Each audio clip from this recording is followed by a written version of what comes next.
Hi there and welcome to Interviewing the Experts. I'm very pleased to be joined by Shafique, who is a finance transformation specialist from our network.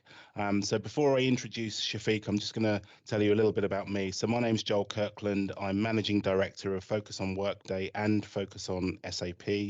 I lead a global team of 20 recruiters. I've been in the Workday ecosystem for 5 years and in recruitment for 20 plus. So over to you, Shafique. Hi, thanks, Joel. Yeah, so I'm Shafique Barabhuiya. I'm a finance transformation sort of specialist and sort of founder of a consultancy called PE Transformation Partners. I sort of focus on the Workday ecosystem. So do a lot around Workday, but also operating model transformation and sort of integrations and kind of carve outs. So do operating model OD cost out stuff as well as sort of technology transformation. So the whole sort of gamut really. Brief potted history of me. I had some finance roles and then I was a CFO at a couple of PE-backed tech organizations, then spent a fair amount of time in consulting and CFO advisory in Deloitte, sort of other places. And then I've been working sort of client side, supporting clients, both sort of large listed and sort of PE organizations over the last few years. And a fair proportion of that has been in Workday. So that's me. Excellent. Excellent stuff. So let's talk Workday Financials. So Workday Financials is a personal favorite of mine. It's an area that I've specialized in for 3 or 4 years now. It's moved on a lot in that time. What's your take on the market and the direction of travel, Shafique? I would agree with you actually that the product and the market has moved on. I mean, my first interaction with Workday Financial, my first program was in 2016. So it really was quite new at that point. And I remember the SI partner at that time was literally flying in resources from the US because there literally wasn't anyone trained in the UK. So, you know, the product has always had a really sort of good vision for the product. And I think the technology and the maturity of the product has sort of caught up with the vision now, and it's quite a compelling product. And the sort of customers or potential customers that for Workday is a good fit are also the sort of clients and customers that I tend to work with, as I like working with as well. So for me, it's a nice fit. I think the vision of the product is sort of really interesting.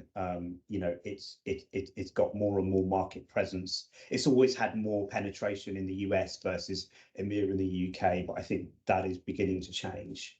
And it's a product that's increasingly able to deal with more complexity in the financial space, you know, making it a more compelling proposition across a sort of range of sectors, really. So, yeah, and it's a great ecosystem to be involved with. Everyone kind of knows everyone somehow, and it's a great product and great ecosystem. So, yeah.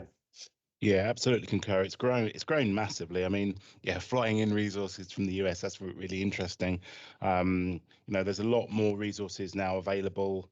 Yeah. Aligned to the amount of projects and a lot more activity. So it's a really exciting space. So let's talk pre-selection and the sort of approach that you take there. Guide us through that. Yeah, so the expression that I like to use is sort of client side. So I think when you are mobilizing this kind of program and you're looking to implement any ERP, whether it's Workday or anything else, you need to really think about your client side team. And sort of what resources you need. But some of those things that you would need to do is first understanding what your requirements are and what your use cases are. I don't know, we'll get into launch at sort of a later point, but, you know, what are your key sort of use cases? What are the key things that you need to do? What's the scope of what you need to do? Is it just fins? Are you looking at HCM as well? Is there procurement? Is there planning? Do you have, if you're a more sort of physical asset-based organization, do you have supply chain and inventory and that kind of stuff? And really sort of understanding what you're buying.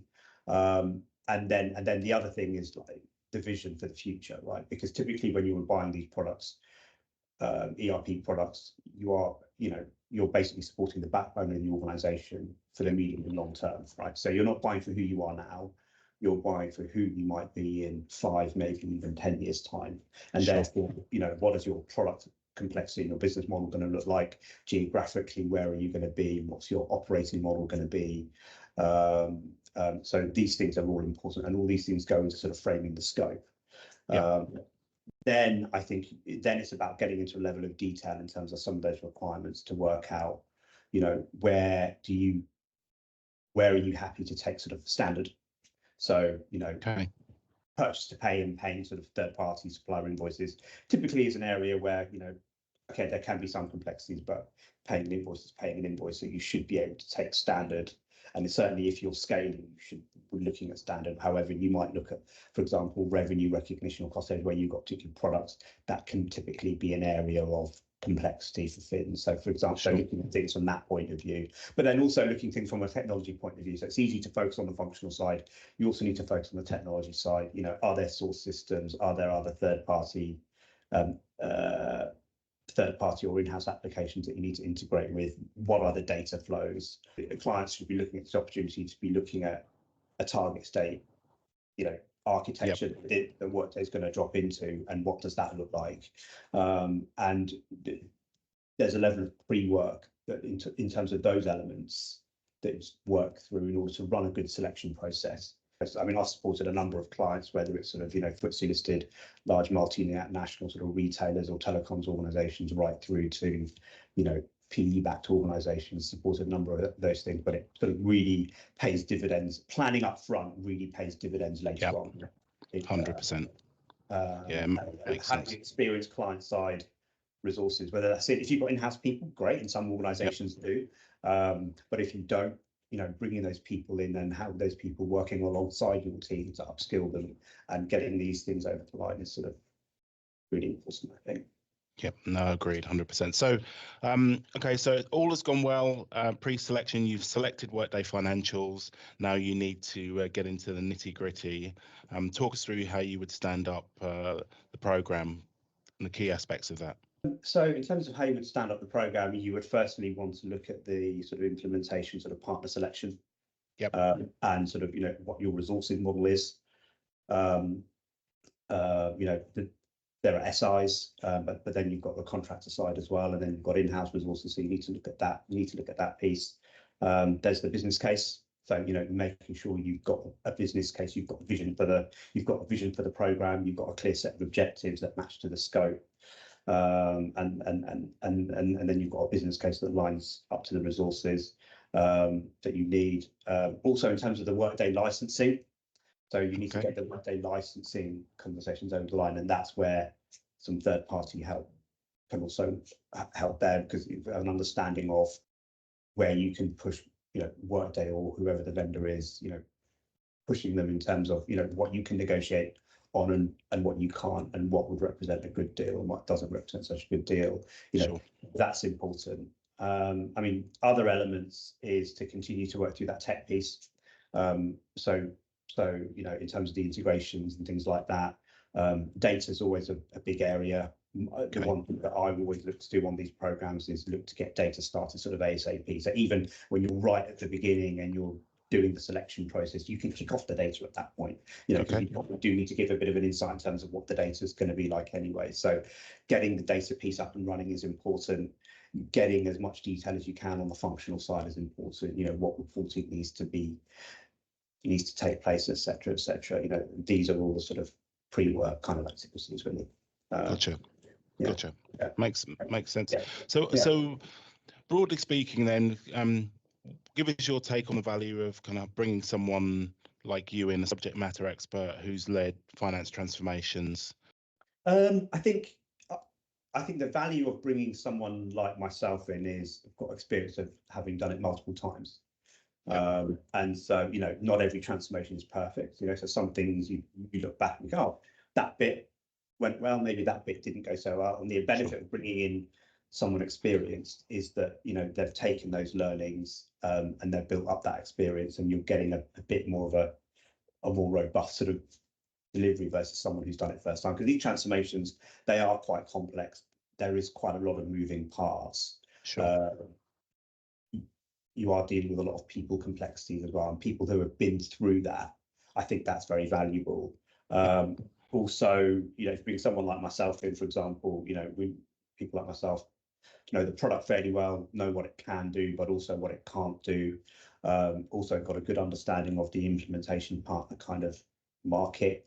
and the different strengths and weaknesses of the different sort of implementation partners, and what a resourcing model might look like, but also the different types of implementation approaches, how to sort of navigate that, and also apply a level of precision to what resourcing you need. So, if across the different areas of the programs, across the different phases, what resources do you need at what time? And then, if you're PE owned, helping to navigate the investor environment, the stakeholder environment. And I've worked with, FTSE boards, investors of PE companies to get programs kind of signed off, and having it, if you're an executive sponsor, if you have a CFO, having someone who you're not going to put them in front of your investor board alone by themselves, but if you've got someone who you feel comfortable sitting alongside you to present that stuff, that helps. So you alluded to it just there, but talk us through the resources required to deliver the program or the project. So it's probably worthwhile, when you talk about the resources, you do need to talk about what an implementation partner does versus sort of what you would do sort of client side or as part of your in-house team. So on the SI side, they would configure the product. Sure. They would migrate the data once it's been cleansed. They will get involved in elements of sort of integration testing. They would configure the system. They will help you with go live. That's what an implementation partner would do. Everything else is kind of client side. So what do I mean by everything else? So in terms of resources, that means you need functional resource to sit in the various workshops to review the product and to sign off the design. You need to program manage the program, and if you need additional PMO resource, you need resources to look at data migration, data cleansing, data migration on the integration and technology side. So whether it's target state architecture, whether it's looking after the integrations and building those integrations, managing third-party vendors to build integrations into Workday, or managing that. Testing. So you need testing, whether that's sort of integration testing or sort of UAT.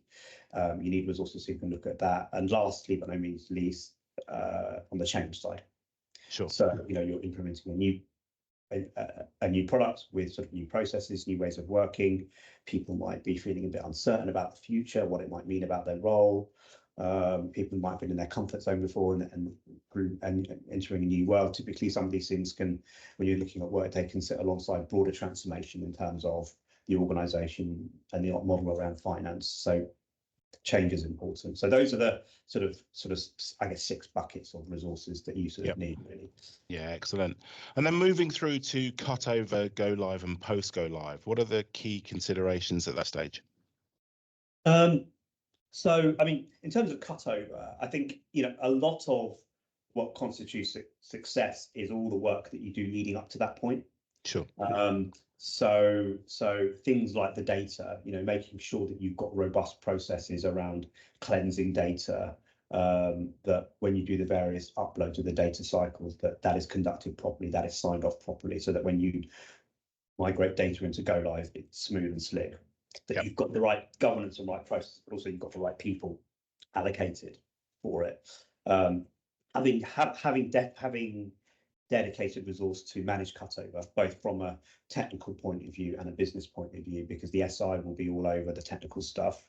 But as a program team, you have to be across more the business side of things.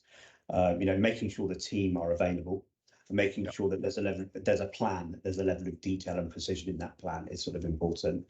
And then making sure that people are trained on the product. So that goes right back to how you're managing the implementation in terms of who gets the Workday training, who is involved in the customer confirmation sessions if we're looking at launch, who is involved in UAT, that people across the organisation, across finance, across the different parts of the product, across the different processes, have a level of familiarity of being built with the product already, so that they've effectively already done dry runs of how the product works through the various interactions with the program.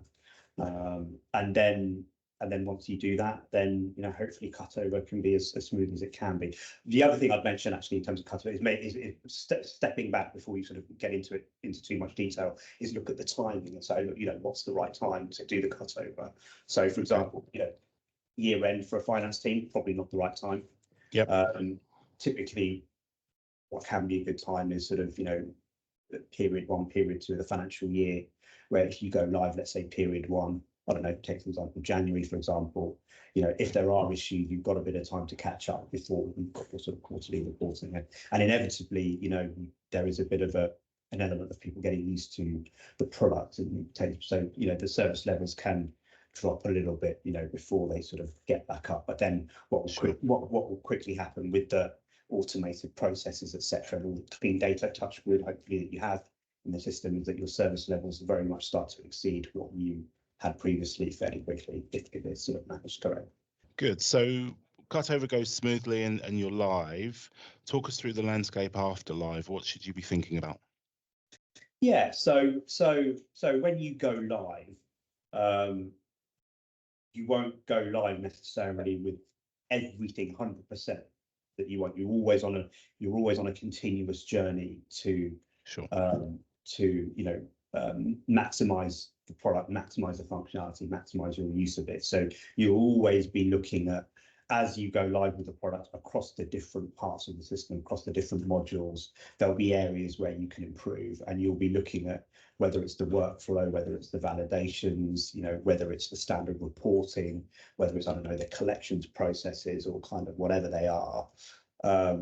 You should be looking at a process of kind of continuous improvement there.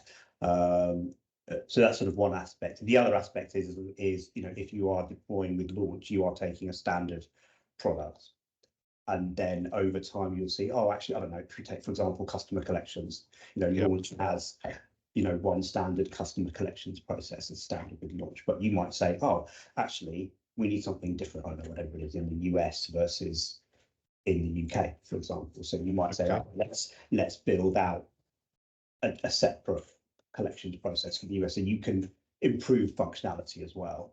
Then the other thing, of course, is that there are the half-yearly releases where new functionality comes out, and you can choose to take advantage of those, and they may have material impacts on how the business runs the processes. So obviously you need to regression test those. Regression testing less of a concern, because you're taking a standard product that ostensibly works, because the Workday has thousands of customers on it, but you need to make sure that your organization is familiar with what that means for your organization. Yeah, makes sense. Yeah, I mean, typically we would say through the implementation that you would hire, contractors or external resources on the client side to support, and then after live, you might start to think about more of a permanent team for supporting the product going forward, although depending on how many phases or the complexity, you may wish to bolt on with externals as well as you do sort of phase 2, phase 3, phase X.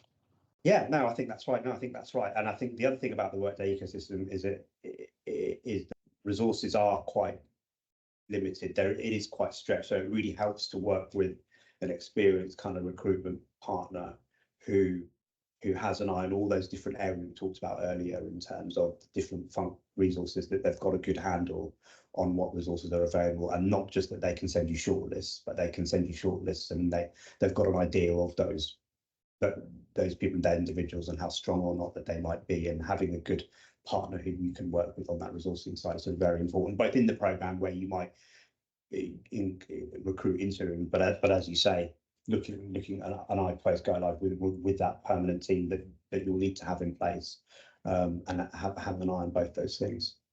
Yeah, no, I agree wholeheartedly.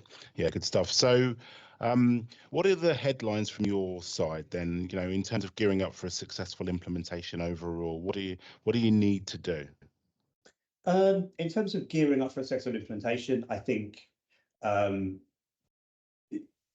planning, a good level of detailed planning and upfront work, don't underestimate that. Yep. The more detailed planning and work you do upfront will de-risk things later on. Sure. I think the other thing I would say, if you're looking to go onto Workday, I think reflect appropriately on the skills and talent that you have internally to do that. Okay. Also think about the culture within the organization, and I don't mean culture sort of writ large. I mean more in the context of implementing change, and the level of capability there might be, and how the organization may or may not be receptive to that, and reflect on those things. And then executing with the right resources, acknowledging that these things can get difficult if they're not planned properly, Sure. and don't underestimate the level of client side kind of responsibilities there are on these kind of programs. Even if you're implementing with launch, there's still a lot that sits on the client side that Yep. we will have accountability to manage, that an implementation partner will be recipients of those things being done correctly in order for them to be successful. So don't underestimate that, I'd say. Those would be the key things. Okay. say. Yeah, Makes sense. And sort of segueing nicely onto that. So let's talk about launch and your way. yeah. So for a launch implementation, what are the sort of key tips and tricks that you think you really need to need to apply? Yeah, so let's take a bit of a step back. So what is Workday Launch for those who don't know what it is? So Workday Launch is a prescriptive approach to deploying Workday. It applies to HCM as well as Fins. It has predefined sort of scope and sort of configuration associated with that. Now, Workday Launch has been on a journey. I think when it started off, it was quite black and white. It was like, right, this is launch and this is what it means. And if you didn't check every box, it wasn't launched. Now it's a bit more. So your way is a bit more of a traditional ERP implementation.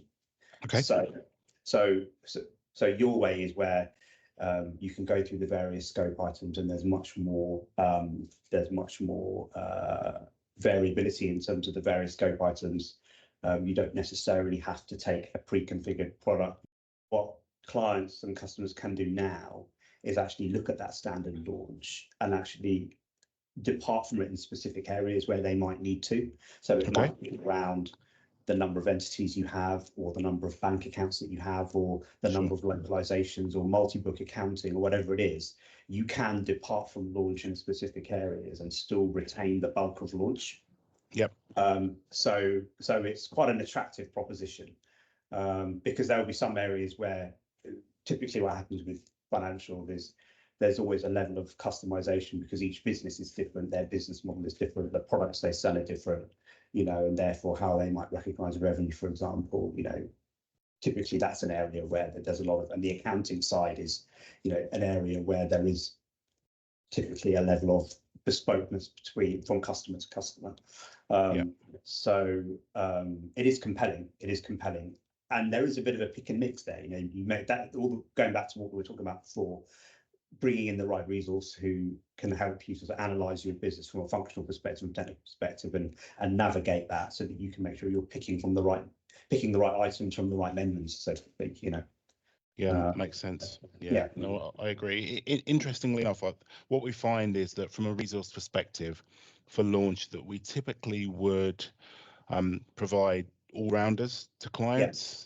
Because of the speed of the implementation process and the fact that it's a lot of it is pre-configured. You want someone who's got that really nice rounded skill set, whereas your way it's a bit more silo based from a resource model perspective. So agree it's compelling, and it's very important to have people who have been through the process before and understand the kind of key touch points and the timelines as well.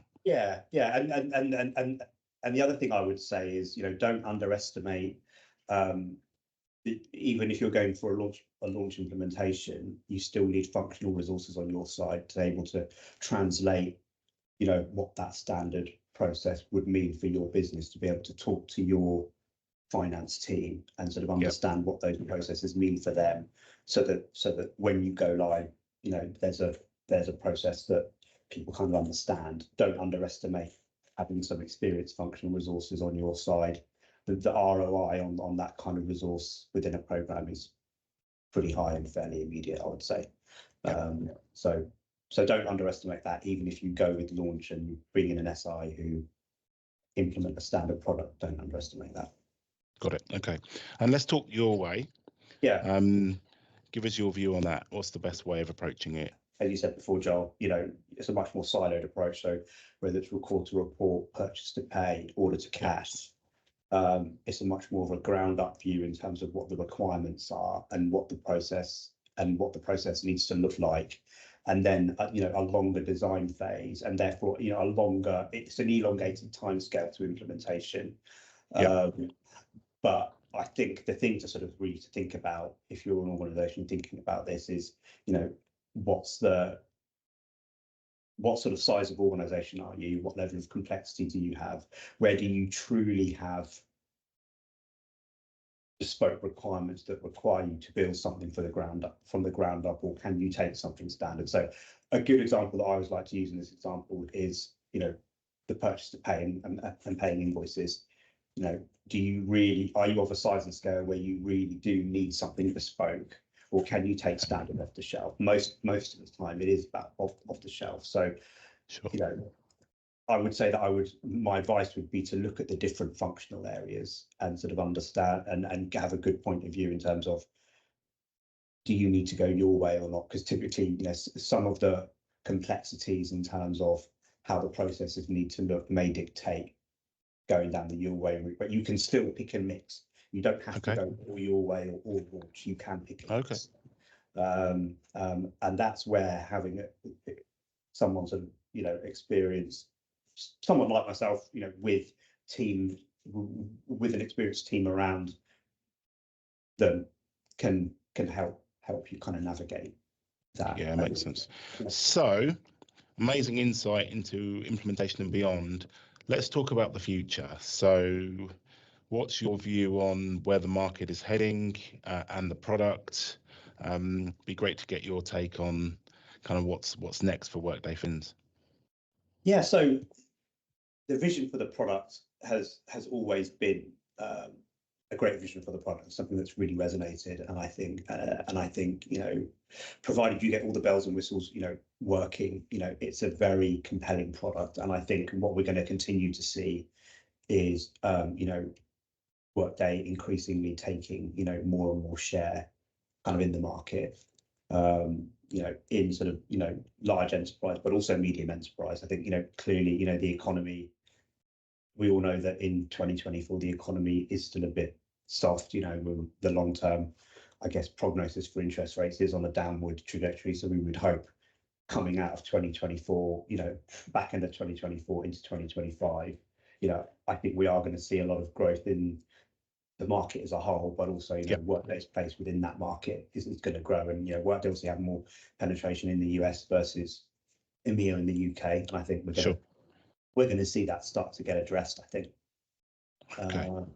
And I think financials becoming client organizations are increasingly, and potential client organizations are increasingly seeing the potential value in Workday as a financial product, and it's going to continue to gain traction. Yeah, agree. I think there's a real buzz around the product, actually. Yeah. And every year we see it getting bigger and bolder. It's as was maybe, I don't know, 3-4 years ago with HCM, you can see Workday Financials catching pace now, and a great level of appetite for it. So we're really excited about it as well. So yeah, fingers crossed that market continues to improve and grow. Yes, yeah, and increasingly agree with all that, and increasingly what we're seeing, and it's been a trend over the last few years, is it's not just gaining penetration in the sort of in the sectors where Workday have traditionally been strong, whether it's professional services or media advertising, but also in those larger enterprise where they might have more complex requirements, such as financial services, wealth management, insurance, and we're seeing Workday increasingly becoming a big player in those markets as well. And then that's so we should see growth in kind of both those areas, I think. Yeah, okay, well, absolutely, fingers crossed. Yeah. Great stuff. Well, that is it for now. So I want to say a massive thank you to you, Shafique, for joining me on Interviewing the Experts and talking all things Workday financials and finance transformation. It's been a real pleasure to have you on, actually. No, thanks, Joel, and thanks for the invite. And yeah, it's been a great conversation.